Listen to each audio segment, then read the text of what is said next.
We're now learning the daf for Tes Eor for Chaf Dalid, the 24th day of the Emer, Perek Arusa, daf Chaf Dalid, where Chaf Gimel Amud Beis on the bottom, Perek Dalid of Sotah.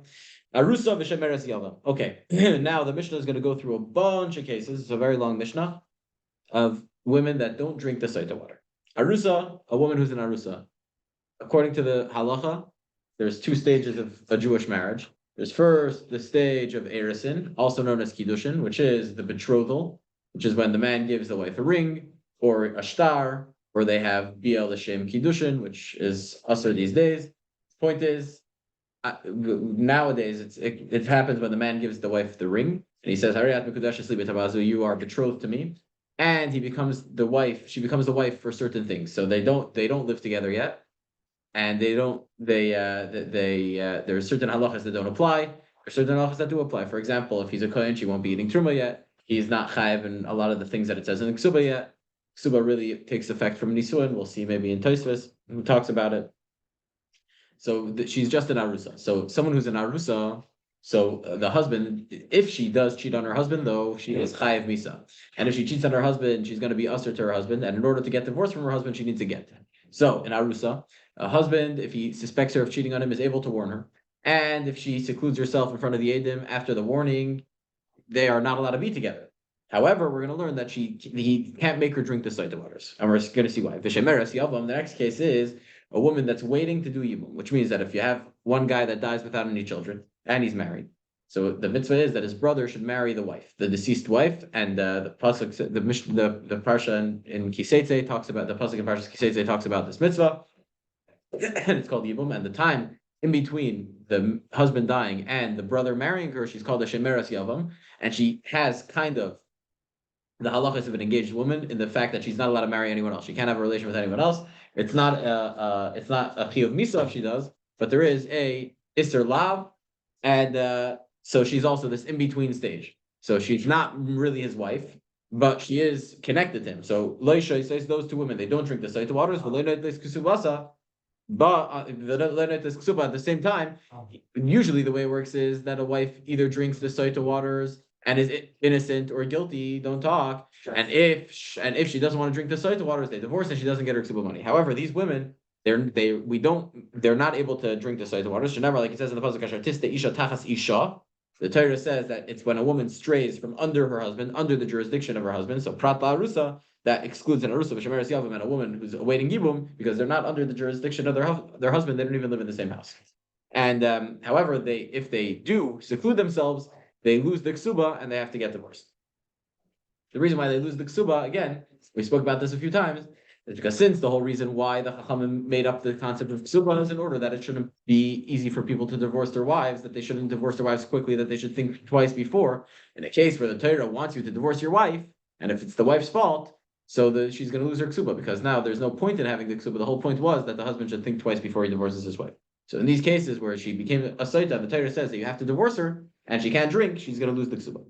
Almana l'kohen gadol. Now we have more cases where they don't drink the Sotah waters for other reasons.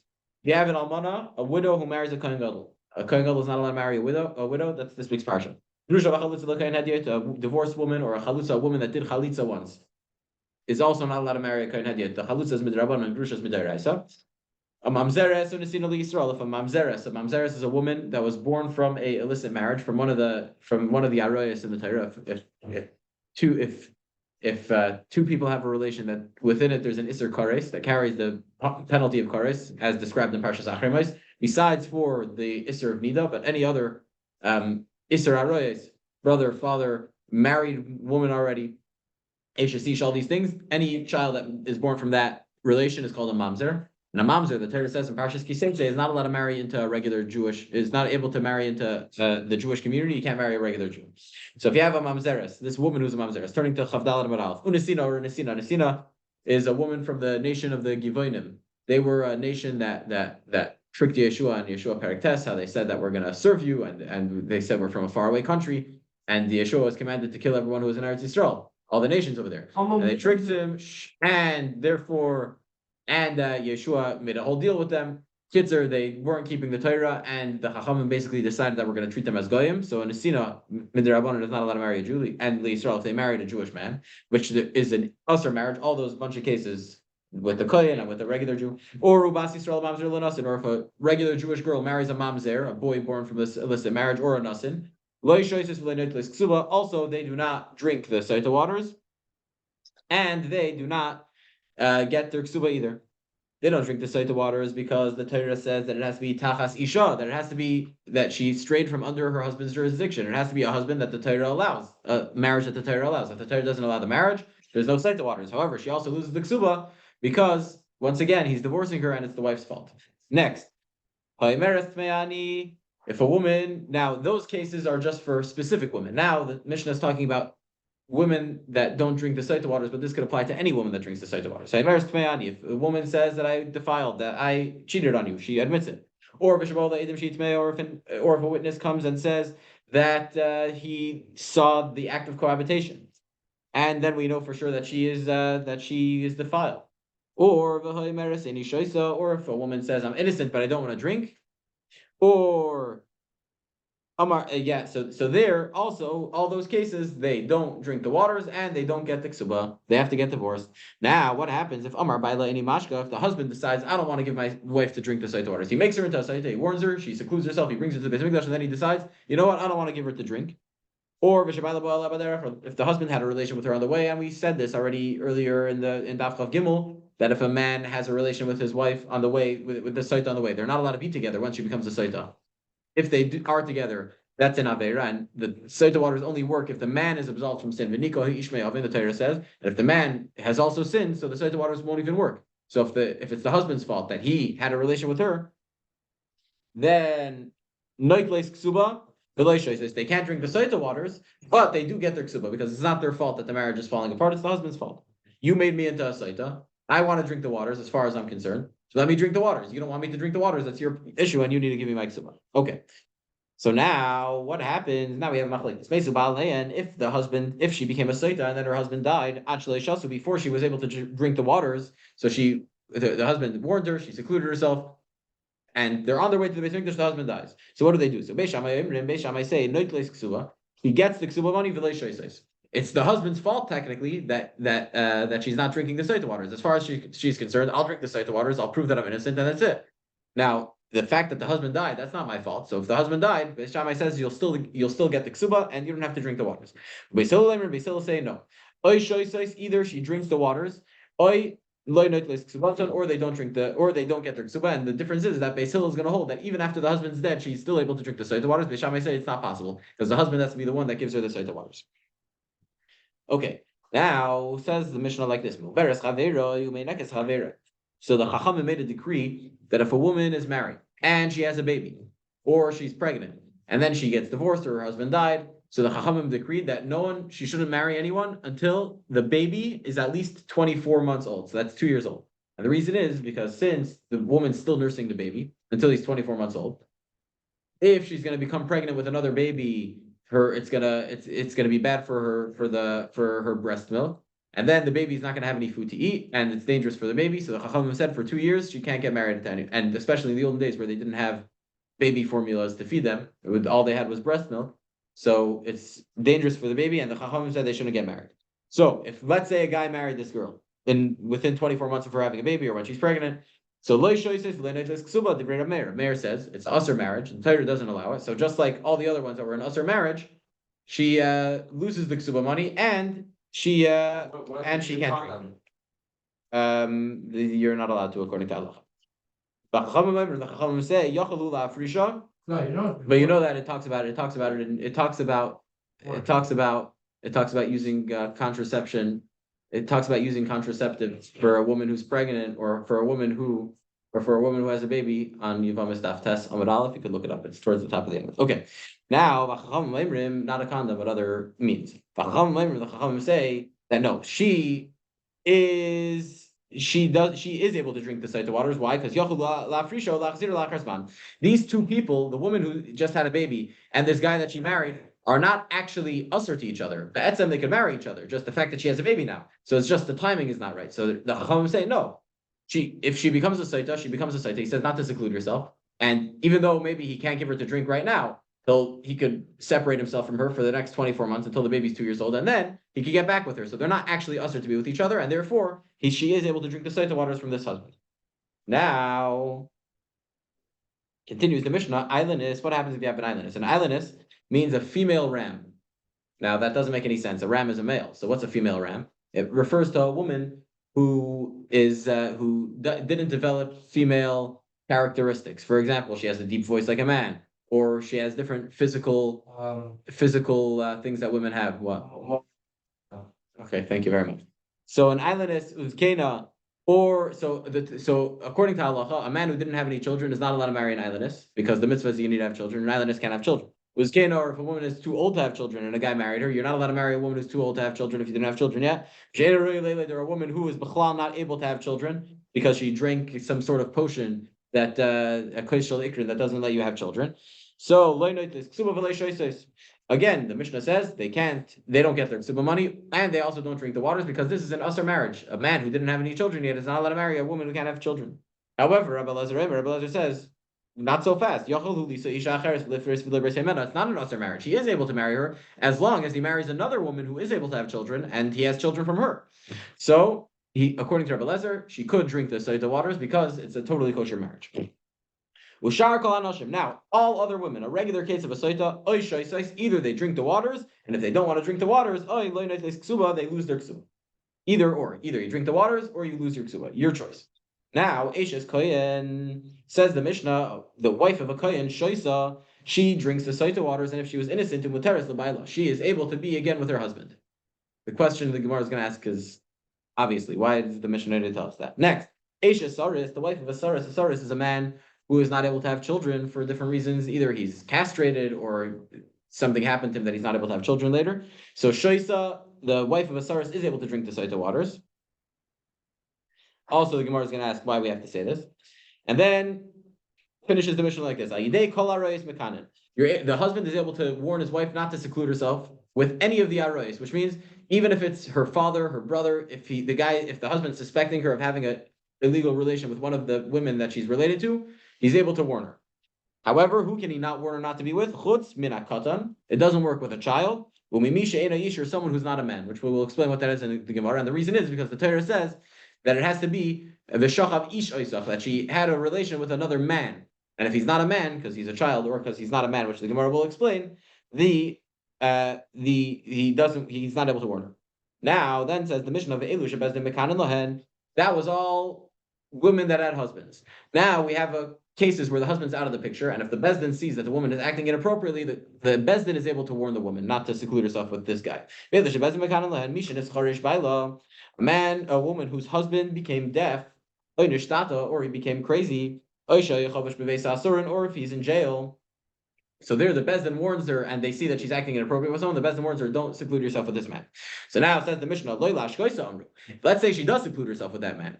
The bezdin doesn't have the power to make her drink the Sotah waters because it has to be her husband. However, but they could make her not be able to get her ksuba. They could make her lose her ksuba because if not for the warning and the thing, she's not going to lose her ksuba. If they warn her and she secludes herself, she'll lose her ksuba if she does.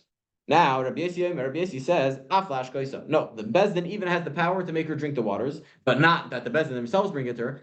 Through the bezdin's warning and her seclusion, after the bezdin had warned them, and after the husband gets out of jail, Yashkena, he can make her drink the Sotah waters based on the bezdin's warning of her. Okay, that's the end of the mission. Now, says the Gemara like this. The Gemara is going back all the way to the first case, which was an Arusa and a Shemeres Yavam, a woman who is betrothed. She's after the first stage of marriage of Erisin, but before Nisuin. And the Shemeres Yavam, a woman who's awaiting for her Yavam to marry her. She's waiting between when her husband died and for the Yavam to marry her. So the Gemara says like this. Mishtahu d'lei shasya. They don't drink the Sotah waters. That's what the Gemara said. That's what the Mishnah said. However, hakinoi maknila. The Arusa and the Shemeres and the Yavam, the Arus, the Chasin of this woman who's betrothed, or the Yavam of this woman who he's going to marry in the future, he's able to warn her. He warns her, and if she secludes herself, she loses the ksuba, they have to get divorced. However, we said he doesn't have the power to make her drink the Sotah waters because he has to be under the jurisdiction of your husband. But he does have the power to warn her, and if she secludes herself, she loses her ksuba and she gets divorced. So now Menani immediately asks the Gemara, how do we know this? Where do we see that the husband, first of all, that the Arusa and the Shemeres Yavam don't drink the Sotah waters, and that the husband could warn them? So the Tanur Rabbanon, we have a brisa like this. The pasuk says in Parsha Sotah, right in the beginning, whatever, probably I think it starts pasuk Yud, so pasuk Yud Aleph. Here, Sotah over here. Here. Bamidbar Hey, pasuk Yud Beis. Daber b'nei Israel, speak to the Jewish nation, ve'amarta aleim, and you should say to them. So the brisa asks, why do you have to say speak to the Jewish nation and say to them? Just say speak to the Jewish nation. You don't have to say speak and say to them. So what's the ve'amarta aleim? It's coming to include things. Ve'amarta aleim is l'rabois arusa v'shemeres yavam l'kinoi. It's coming to include that a woman who's betrothed or a woman who is a shemeres yavam, an arusa and a shemeres yavam, they could be warned by their chassin, their future husbands, not to seclude themselves. So now, masnisin mani. So now, who's our Mishnah who says that both an arusa and the shemeres yavam could be warned, but they don't drink the Sotah waters? That is Rabbi Yonasan. It's Rabbi Yonasan. The Tanya, as we have a new brisa. Tachas ishech. The pasuk says in pasuk Yates that the kohen says to the woman, if a man didn't sleep with you, and he didn't stray from under your husband, under the jurisdiction of your husband. So this word tachas ishech is prat la'arusa. First of all, it excludes an arusa, a woman who's just betrothed, because she's not under the jurisdiction of her husband. So an arusa is not able to drink the Sotah water. So now, so maybe you should say that also a shemeres yavam shouldn't be able to drink the Sotah waters, a woman who is awaiting yibum.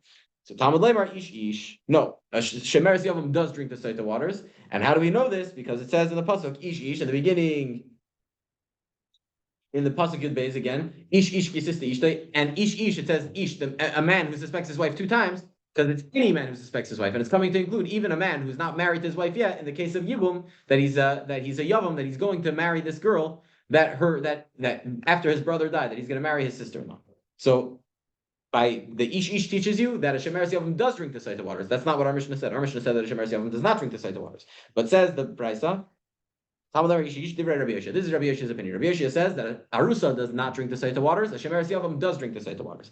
However, Rabbi Yonasan argues, and he says that tachas ishech, that the pasuk that says tachas ishech, first pasuk that we brought in pasuk Yutes, under the jurisdiction of your husband, that first of all, prat l'shemeres yavam. The first case that he excludes is the shemeres yavam. Shemeres yavam doesn't drink because she's not actually under the jurisdiction of her husband because she's not married yet. So now says Rabbi Yonasan, so now I might think that only a shemeres yavam doesn't drink the Sotah waters. What about an arusa? Does an arusa yes drink the Sotah waters? He says no, not an arusa. Talmud Lever, because the pasuk says asher tiste isha tachas isha. Another pasuk that says when a woman strays from under her husband. Another pasuk, pasuk chavtes. And that second, under the jurisdiction of her husband, is prat la'arusa, to teach you that in arusa, that a betrothed woman also doesn't drink the Sotah waters. So bottom line. Machlekes, Rabbi Yoshia, and Rabbi Yonasan. Rabbi Yoshia says that arusa, a betrothed woman, an engaged woman, does not drink the Sotah waters. A shemeres yavam does drink the Sotah waters. Rabbi Yonasan says, like our Mishnah, that both an arusa and the shemeres yavam both do not drink the Sotah waters. So now, why do they each hold of their opinions? So Mar ali malei arusa, the kiddushay dida v'seiklan al yadai. Rabbi Yonasan, Mar ali malei. Rabbi Yonasan holds that an arusa is more connected to the man than a shemeres yavam. Therefore, the first case that he takes out is a shemeres yavam, because the shemeres yavam is less under the jurisdiction of her husband, is less connected to the husband. So therefore, when the Torah says tachas ishech, he says shemeres yavam is out of the picture. Knock out shemeres yavam because she doesn't drink the Sotah water. She's not connected to her husband, and that arusa is more connected to the chassan than the shemeres yavam is. Why? Because an arusa is the kiddushay didei. First of all, the reason why these guys are even connected is because it was their choice. The man decided to betroth this girl.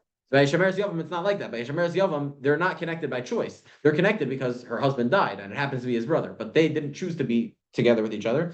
And if an arusa, if a betrothed woman goes and cheats on her husband, she gets skila. It's a capital punishment. Shemeres yavam is not like that. It's just a lav. Maybe not even a lav. But it's definitely not a chiyuv misa. Umar, however, Rabbi Yoshia, he holds that alim alei shemeres yavam, that a shemeres yavam is more connected, and therefore a shemeres yavam, according to Rabbi Yoshia, does drink the Sotah waters because they're mamish connected. Because by shemeres yavam, the only thing that's lacking between a shemeres yavam and her husband, the only thing that's separating them is having a relation. Meaning, the halacha is that the second a yavam and a yavam have a relation with each other, they are considered married. They don't even have to have a chuppah. There's no kiddushin, no nisuin, no nothing. Midrabanan, there's other stuff, but midaraisa, it's just a relation. By a regular marriage, there's a chuppah, there's kiddushin, there's other things that have to happen in between. So therefore, physically, in things that have to happen between them being able to live together, the shemeres yavam and the yavam are much closer than the arusa and her chassan. So good. So basically, bottom line, arusa and shemeres yavam, according to Rabbi Yoshia, arusa does not drink the Sotah waters. The shemeres yavam does because she's more connected to her husband. According to Rabbi Yonasan, both arusa and shemeres yavam don't drink the Sotah waters. So now, Rabbi Yonasan, hi ish my avid lay. Rabbi Yoshia says that Ish teaches you that a Shemeres Yavam does drink the Sotah waters. Ish is coming to include something. It's coming to include that the Shemeres Yavam, that a man who's a future husband because of Yibum, there she does drink the Sotah water. So now that's Ish. So what does Rabbi Yonasan do with the words Ish? Miboile, he needs the Ish lerabes eshes cherish to teach you that the wife of a deaf person drinks the Sotah waters. So eshes shoita. And the wife of a fool, and the wife of a totally deranged guy. We're on Amud Beis. He drinks the Sotah waters. That ish includes those guys. So now Rabbi Yoshia, they both use two psukim. Rabbi Yoshia used the two psukim of Tachas Ishech, under the jurisdiction of your husband, to exclude the arusa from drinking the Sotah waters, and then he used ish to include the what's it called? The Shemeres Yavam. Rabbi Yonasan also used two psukim. He used the pasuk Tachas Ishech to exclude the arusa, and then he used the pasuk to exclude the Shemeres Yavam. I'm sorry, and then he used the pasuk Tachas Isha, pasuk Chavtes, to exclude the arusa.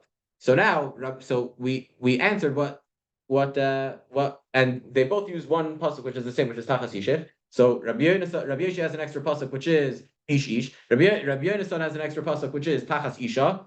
So we said that ish, the extra pasuk, Rabbi Yonasan uses it for these three husbands, the stupid one and the cherish, the deaf one, and the deranged one.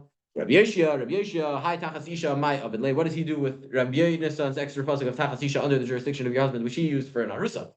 So miboile lahakish ish li isha, v'isha li ish. So Rabbi Yoshia uses that pasuk to put a hekish, to make connection between the halachas that apply to the man and the halachas that apply to the woman, which we're going to learn at the end of the parak.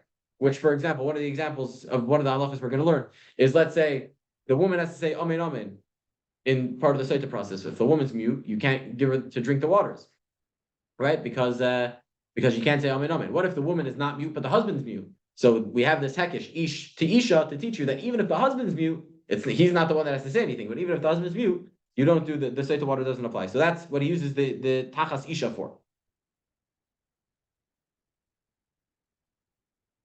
So now Ella Taima Iksiva Hanekroi Halav Hachi Havamina Rusa Shasya. Okay, good, beautiful. So now, one second. Now the Gemara wants to figure something out. The reason why you need these psukim to teach you that in Arusa, to teach you these things, is because you would have thought that if not for these psukim, in Arusa should drink the Sotah waters, right? Rabbi Yonasan and Rabbi Yoshia are bringing all these psukim to teach you. They both agree that an Arusa does not drink the Sotah waters. The only thing they argue about is Shemeres Yavam, which we'll get back to in a second. Arusa does not drink the Sotah waters according to everyone. And they have to bring a pasuk to teach me that. Tachas Ishech, under the jurisdiction of your husband. They would have thought, if not for these psukim, that an arusa should drink the Sotah waters because they're technically married. However, we have a problem. What's the problem? I would have thought that an arusa would drink if not for these psukim. Not so fast. Rabbi Acha bar Chanina from Derema came to us. He came to Bavel and he brought this Mishnah together with him. He brought this brisa that taught like that says like this. The pasuk says, besides for your husband. That's pasuk chaf, that a man defiled you besides for your husband. What does that mean? It means that the Sotah process only works if the husband had already had a relation with his wife before the boil, before the knife, before the adulterer. So what's the problem? Not that the adulterer had a relation before the husband. That means that the husband had to have been with his wife before this suspected guy. Which means what? Which means that in Arusa, someone who's engaged, she was never with her husband yet. They're not allowed to live together yet. So it's not even possible for it to become a Sotah, because the Sotah process only applies if the husband had already had a relation with her. Shemeres Yavam is the same thing. The whole reason why she's a Shemeres Yavam is because she didn't have a relation with her Yavam yet. She would have had a relation with her Yavam. We're going to see a thing in the Gemara. But the point is, they're not married yet. So of course they didn't have a relation yet. So why would you need psukim to exclude Arusa and Shemeres Yavam? Circumstantially, if they weren't intimate with their future husbands yet, they're not able to become a Sotah. So it says the Gemara, Rami Bar Chama says that obviously our case has to be mashkachas l'kegoyin sheba aleh oros b'veisavia. The case has to be, our Mishnah has to be talking about a case where the chassan had a relation with his wife in her father's house, which means before they were halachically married. They didn't have a relation for the sake of marriage. They had a relation for the sake of znus, for having a relation just for fun. But they didn't have marriage in mind, which means that they already had a relation with each other. They're already partially husband and wife because of the erisin. And however, they're not fully married, and therefore, when she becomes a Sotah, you would think that she could drink the Sotah waters because the husband already had a relation with her. Comes the pasuk to tell you that in Arusa, no. Yeah, so the point is, our Mishnah has to be talking about a specific case where the chassan already had a relation with the Arusa, which is a doichak. Because why would the Mishnah be talking about that? The point is, like, why would the Mishnah talk about such a specific case? The point is, it has to be talking about this case where the chassan already had a relation with her. But now the Gemara says that doesn't work. Why? That answer doesn't work because the kavasa gabe shemeres yavam. That answer maybe works for Arusa, that the chassan had a relation with the Arusa, but by a shemeres yavam it doesn't work. Why not? You can't say that the shemeres yavam is not married to him, but they had a relation before. Therefore, you would think that she could become a Sotah. Why? Because if you have a relation with the shemeres yavam, if a man has a relation with his sister-in-law, his deceased brother, automatically they're married. It doesn't matter what he has in mind. It doesn't matter if he's doing it for znus or not. The actual act of cohabitation, the act of intimacy between the Yavam and the Yavama automatically makes them married. You want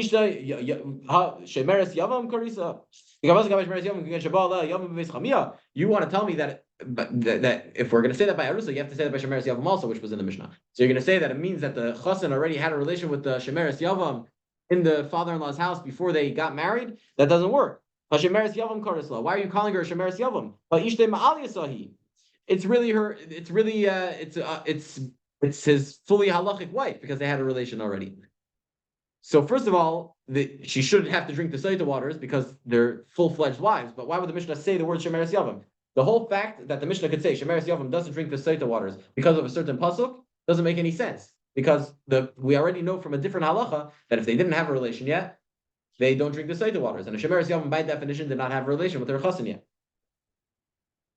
Says the Gemara, and the Ha'amar Rav. How do we know this? Because Rav said, just having a relation. The Yavama, the Yavam and the Yavam are married for everything. They're totally married, and therefore he's mamish the wife. So if the Shemeres Yavam never had a relation with the Yavam, you would never think that she should be drinking the Sotah waters because they never had a relation yet. And we have this verse from Rami Bar Chama, Rabbacha Bar Chanina, sorry. Says the Gemara, obviously our Mishnah has to hold Kishmul like Shmuel. The Amar, that according to Shmuel, Laikona Elul Dvarim Hamurim Parsha. Shmuel argues with Rav. Rav says that when a Yavam and a Yavama, when the Chassan and the Yavama have a relation, they are automatically married for everything. Shmuel says they're not totally married. They're partially married. They're married for the things that it talks about in Parshas Kiseitze, which is that if the man now inherits his brother, and they're married for the event that if he wants to get divorced, he needs to give her a get, but for nothing else are they married. So they're not mamish married, and therefore she's still considered a shemeres yavam until they have a relation, the shame nisuin, for the sake of marriage. And so according to Shmuel, the shemeres yavam in our Mishnah is talking about taka shemeres yavam, that she had a relation with her chassan before, but it was a znus relation, which means that they're only married a little bit, and therefore you might think that she should drink the Sotah waters. So now we need an extra pasuk to tell you that she does not drink the Sotah waters. Beautiful. So now, once we're going to make the whole Mishnah look like this, that Rav says that Yavam who has a relation with his Yavama is totally married to her. Shmuel says that they're not totally married, they're only partially married. So we can say that Rav and Shmuel are really rooted in this Machlekes Tanaim, Rabbi Yoshia and Rabbi Yonasan. How so? Lema, Rav, Da'amar, Rabbi Yoshia. Maybe we can say that Rav really underlyingly holds like Rabbi Yoshia. Well, Shmuel, Da'amar, Rabbi Yonasan, and Shmuel holds like Rabbi Yonasan. Why? Rav holds like Rabbi Yoshia. Rabbi Yoshia said what? That only in Arusa does not drink the Sotah waters. According to Rabbi Yeshia, Shemeres Yavam does drink the Sotah waters. And then according to Rav, that would work beautifully. Because Rav says that that when a Yavam and a Yavama have a relationship with each other, they're totally married. So maybe Rav holds like Rabbi Yeshia, and Taka, Shemeres Yavam, should drink the Sotah waters because they're totally husband and wife. Shmuel holds like Rabbi Yonasan. Rabbi Yonasan says that both the Narusa and the Shemeres Yavam do not drink the Sotah waters. And how come? According to Shmuel, because the Shemeres Yavam, who had a relation with her husband before, aren't really married. So maybe that's Taka how it is, that Rav holds like Rabbi Yoshia Davka and Shmuel holds like Rabbi Yonasan Davka. Says Amar Lach Rav, says the Gemara, Rav doesn't necessarily only hold like Rabbi Yoshia. Rav could even fit with Rabbi Yonasan. Why? Another Amri Afilu Rabbi Yonasan. Rav could say, I who say that the Yavam and Yavam who had a relationship are totally married, I can even hold like Rabbi Yonasan. From the fact that Rabbi Yonasan has to bring a pasuk that a Shemeres Yavam doesn't drink the Sotah waters, right? Rabbi Yoshia doesn't do that. Rabbi Yonasan brings a pasuk for both of them. Sai Arusa and Shemeres Yavam. The fact that he has to bring a pasuk proves my point. It proves that they were talking married. If they weren't married, why would you think B'chlal that they should drink the Sotah waters? It proves that according to Rabbi Yonasan, the Chassan and the Kala, the Yavam and the Yavam are taka fully married, right? So the fact that he has to bring a pasuk shows that he holds like me that they're married entirely. Turning to Chafei Amud Aleph, Shmuel Amar, and Shmuel says that I don't only fit like Rab Yonasan, I can even fit like Rabbi Yeshia. I know Damri I fit like Rabbi Yeshia. Why? Because miditzrich kral Rabbuya. Exactly the opposite. Rabbi Yeshia had to bring a pasuk ish to teach you that even a Shemeres Yavam drinks the Sotah waters. Miditzrich kral Rabbuya, from the fact that he needs to bring a pasuk include the Shemeres Yavam. Miklal delavish tehi klal. It comes out that Rabbi Yeshia really holds that a Shemeres Yavam and the Yavam are not married at all. They have no connection. And the fact that the Torah has to tell you an extra pasuk to teach you that they should drink the Sotah waters according to Rabbi Yeshia, because Rabbi Yeshia says that a Shemeres Yavam does drink the Sotah waters, teaches you, that they weren't really married. And he holds like me, Shmuel, who says that they're not totally married. Givaldik, we're going to continue tomorrow with Daf Chafei, the Daf for Shabbos.